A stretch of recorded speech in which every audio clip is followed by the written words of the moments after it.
इसके पहले के वीडियो में आप लोगों ने रिसोर्सेस और रिसोर्सेस प्लानिंग के बारे में अध्ययन किया है। इस वीडियो में आप कंजर्वेशन ऑफ रिसोर्स, संसाधनों का संरक्षण, इसके बारे में आप जानकारी प्राप्त करेंगे। तो कंजर्वेशन ऑफ रिसोर्स है क्या, या संसाधनों का संरक्षण क्यों जरूरी है, इसके बारे में जानना है। तो संसाधन की बात करें तो यह जो है मानव के विकास में एक महत्वपूर्ण भूमिका निभाते हैं, परंतु संसाधनों का जो हम लोग विवेकहीन तरीके से उपभोग कर रहे हैं या उनका अति दोहन या अति उपयोग कर रहे हैं, इसके कारण से कई सामाजिक, आर्थिक और पर्यावरणीय समस्याएं पैदा हो रही हैं। जैसे पिछले वीडियो में आपको हमने बताया था कि संसाधन नियोजन न किए जाने के कारण कई समस्याएं हैं। उसमें कई एग्जाम्पल दिए थे: global heating, ozone layer degradation, environmental pollution, land degradation. ऐसे जो पर्यावरणीय समस्याएं हैं, सामाजिक और आर्थिक में संसाधन कुछ लोगों में आ जाते हैं, रिसोर्सफुल, रिसोर्सलेस, दो ग्रुप बढ़ जाते हैं। ऐसी समस्याएं पिछले वीडियो में हमने दिया था। तो इन समस्याओं से बचाव के लिए विभिन्न स्तरों पर संसाधन का संरक्षण आवश्यक होता है। अगर आपसे कहा जाए संसाधन का संरक्षण क्यों जरूरी है या कंजर्वेशन ऑफ रिसोर्सेस क्यों जरूरी है, तो आपको बताना है कि संसाधन किसी भी तरह से मानव के विकास में सहायक होते हैं। यदि इनका हम विवेकहीन तरीके से उपयोग करेंगे या इनका अति उपयोग करेंगे तो इससे सामाजिक, आर्थिक और पर्यावरणीय समस्याएं पैदा होती हैं, और इन समस्याओं से छुटकारा पाने के लिए हमें संसाधनों का संरक्षण करना चाहिए। यानी resources are vital for any developmental activities, but irrational consumption and over utilization of resources may lead to socio-economic and environmental problem. To overcome these problems, resources conservation at various level is important. यानी कि कुल मिला के जो इसमें socio economic और environmental problem तैयार होती हैं, इन दोनों प्रॉब्लमों से बचने के लिए ही हमें क्या करना चाहिए, कंजर्वेशन ऑफ रिसोर्सेस को अपनाना चाहिए। तो कंजर्वेशन ऑफ रिसोर्सेस के बारे में विचारधारा कैसे पनपी या कंजर्वेशन ऑफ रिसोर्सेस का विकास कैसे हुआ, तो उसका स्टेप बाय स्टेप विकास हुआ है, तो उसके बारे में देखेंगे। जैसे सबसे पहले 1968 में अंतर्राष्ट्रीय स्तर पर पहली बार व्यवस्थित तरीके से संसाधन संरक्षण की वकालत की गई, और इसकी वकालत करने वाली जो संस्था थी उसका नाम था क्लब ऑफ रोम। यानी at the international level the Club of Rome advocate resources conservation for the first time in more systematic way in 1968। यानी पहली बार अंतर्राष्ट्रीय स्तर पर व्यवस्थित तरीके से संसाधन के संरक्षण की वकालत जो किया गया, क्लब ऑफ रोम द्वारा किया गया। कब किया गया? 1968 में। इसके बाद 1974 में सुमेसर नामक पर्सन हैं, व्यक्ति हैं, जिन्होंने अपनी एक पुस्तक स्माइल इज ब्यूटीफुल में इन्होंने गांधी के दर्शन की पुनरावृत्ति की थी। इतना ही समझना है कि 1974 में सुमेसर ने अपनी पुस्तक स्माइल इज ब्यूटीफुल में गांधी जी के दर्शन की पुनरावृत्ति की थी। तो गांधी जी का दर्शन है क्या? गांधी जी का दर्शन कहता क्या है? वो कहता है कि हमारे पास हर व्यक्ति की आवश्यकता पूर्ति के लिए बहुत कुछ है। हमारे पास का मतलब हमारी जो प्रकृति है, हमारा जो नेचर है, इस नेचर के पास जितने भी संसाधन हैं वो हमारे लोगों की आवश्यकताओं को पूरा करने के लिए पर्याप्त हैं, लेकिन किसी लालच की संतुष्टि के लिए नहीं। यानी व्यक्तियों का जो लालच है, अधिक से अधिक संग्रह करने की जो चेष्टा है, उसके लिए नहीं। यानी दूसरे शब्दों में कहें, अर्थात हमारे पास पेट भरने के लिए बहुत है, लेकिन पेटी भरने के लिए नहीं। उसी को कहें तो 1974 Gandhi philosophy was once again presented by Sumesar is in his book small small small and beautiful. There is enough for everybody need and not for anybody greeds. यानी कि यही है कि हमारे पास, हमारे नेचर के पास जो भी रिसोर्सेस हैं वो हम लोगों के लिए पर्याप्त हैं, लेकिन जो ये लालच है, जो इकट्ठा करने की चेष्टा है, यह इसके लिए, यानी लालच संतुष्ट के लिए नहीं है, यानी पेट भरने के लिए तो है लेकिन पेटी भरने के लिए नहीं है। तो इसमें ये समझना है कि गांधी जी के जो दर्शन है, गांधी जी ने पहले इस दर्शन को प्रस्तुत किया था। तो गांधी जी के दर्शन की पुनरावृत्ति किसने की? सुमेसर ने। कब? 1974 में। कहाँ पर? तो अपनी बुक स्मॉल इज ब्यूटीफुल में। थर्ड नंबर, इस तीसरे स्टेप पर इसके बारे में, कंजर्वेशन ऑफ रिसोर्स के बारे में कहा। तो 1987 में ब्रुंटलैंड कमीशन या आयोग कह दे, ब्रुंटलैंड आयोग ने वैश्विक स्तर पर संसाधन के संरक्षण हेतु सतत पोषणी विकास की संकल्पना की। पिछले वीडियो में आपको हमने बताया था सतत पोषणी विकास क्या है, कि हम अपने संसाधनों को ऐसे डेवलप करें कि भावी पीढ़ी के लिए वो बने रहें और उनकी गुणवत्ता बनी रहे, उसे सतत पोषणी विकास कहा जाता है। तो आपसे पूछा जाए कि सतत पोषणी विकास यानी कि जो सस्टेनेबल डेवलपमेंट है, इसका सर्वप्रथम इसकी संकल्पना कहाँ प्रस्तुत की गई? तो ब्रुंटलैंड आयोग की रिपोर्ट में 1987 में इसकी संकल्पना प्रस्तुत की गई थी। तो सतत पोषणी विकास की संकल्पना सर्वप्रथम ब्रुंटलैंड आयोग रिपोर्ट द्वारा 1987 में प्रस्तुत की गई। In 1987, the Brundtland Commission report presented the concept of sustainable development for resource conservation globally.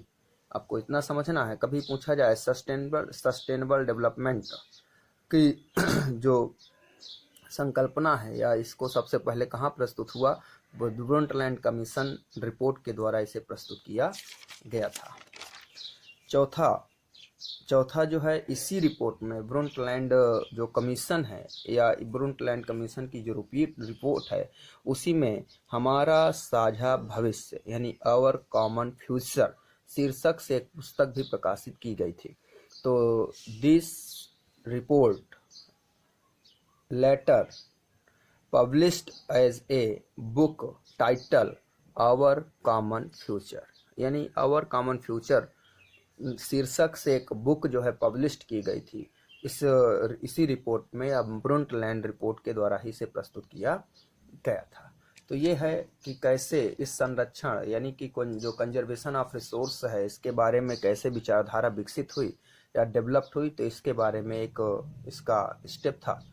तो सर्वप्रथम अगर कहें कि जो हमारी इन्वायरमेंट है उसके प्रोटेक्शन के लिए या कंजर्वेशन के लिए सबसे पहला प्रयास कहाँ किया गया, तो उसी के बारे में है। आपको पढ़ना है रियो डी जेनेरो पृथ्वी सम्मेलन, यानी कि रियो डी जेनेरो अर्थ समिट।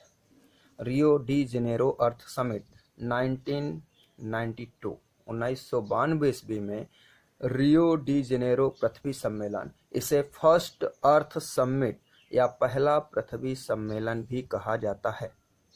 यह सम्मेलन जून 1992 यानी जून 1992 में यह सम्मेलन आयोजित हुआ। कहाँ हुआ? तो रियो डी जेनेरो, ये एक सिटी है, कहाँ की? ब्राज़ील की, यानी ब्राज़ील कंट्री की एक सिटी रियो डी जेनेरो में फर्स्ट अर्थ समिट या पहला पृथ्वी सम्मेलन आयोजित किया गया। इसमें हुआ क्या? More than 100 heads of states, यानी कि 100 से अधिक देशों के राष्ट्राध्यक्ष इस समिट में शामिल हुए या इस सम्मेलन में शामिल हुए। अब इसका उद्देश्य क्या था या इसमें क्या क्या चीजें स्वीकृत की गई?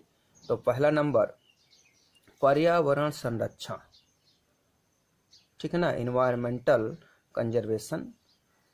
सामाजिक आर्थिक विकास की समस्याओं, जो पर्यावरण संरक्षण है और सामाजिक आर्थिक विकास की समस्याओं का हल ढूंढने के लिए इस सम्मेलन को आयोजित किया गया।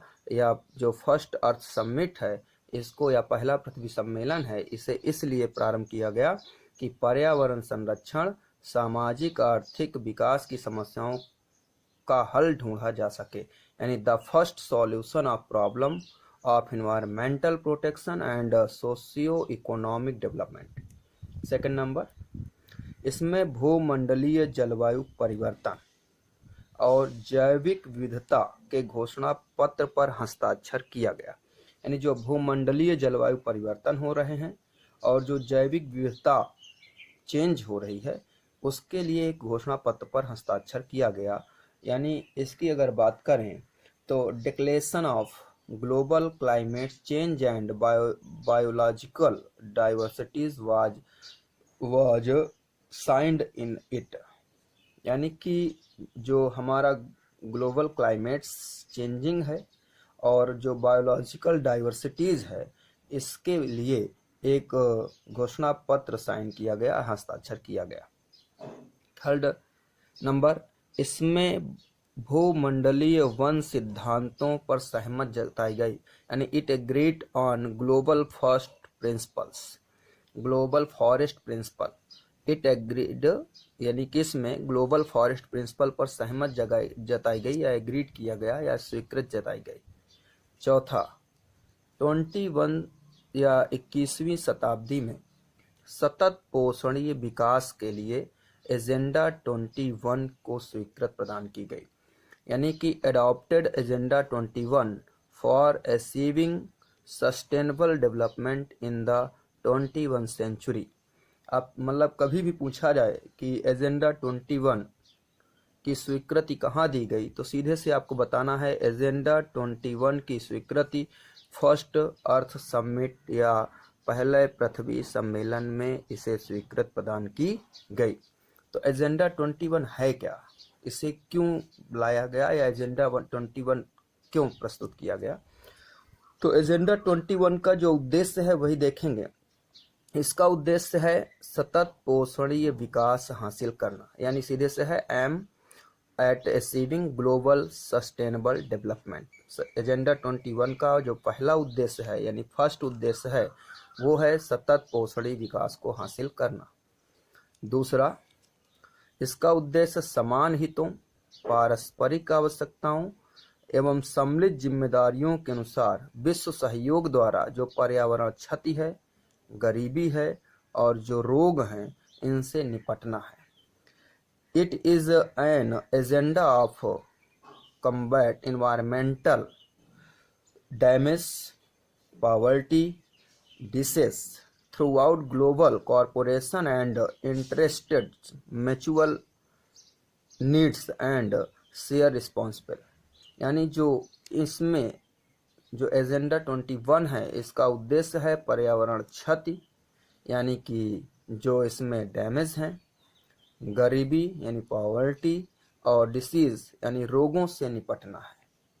और तीसरा जो इसका मुख्य उद्देश्य है प्रत्येक स्थानीय निकाय अपना स्थानीय एजेंडा 21 या 21 तैयार करे, यानी इसमें कहा गया इसका जो मेजर ऑब्जेक्ट है, आपसे पूछा जाए कभी भी एजेंडा 21 का जो मेजर ऑब्जेक्ट है या मुख्य उद्देश्य है वो क्या है, तो वो यही है कि स्थानीय निकाय जो होते हैं उनके द्वारा एजेंडा 21 तैयार किया जाए, यानी is that local government should draw it's one local agenda 21, यानी जो हमारी लोकल गवर्नमेंट्स होती हैं, जो लोकल गवर्नमेंट डेवलप्ड हैं, उन लोकल गवर्नमेंट द्वारा 21 एजेंडा तैयार किया जाए, यानी ऐसे 21 प्लान्स तैयार किए जाएं जिससे हम अपने जो हमारा रिसोर्स हैं उनका हम कंजर्वेशन कर सकें या जो हमारा एनवायरमेंटल है उसका हम प्रोटेक्शन कर सकें। इसके लिए हमें 21 प्लान तैयार करने हैं, कहाँ? लोकल गवर्नमेंट के स्तर पर, यानी लोकल गवर्नमेंट के द्वारा इन प्लान्स को तैयार करना होगा। तो ये हो गया आपका कंजर्वेशन ऑफ रिसोर्सेस।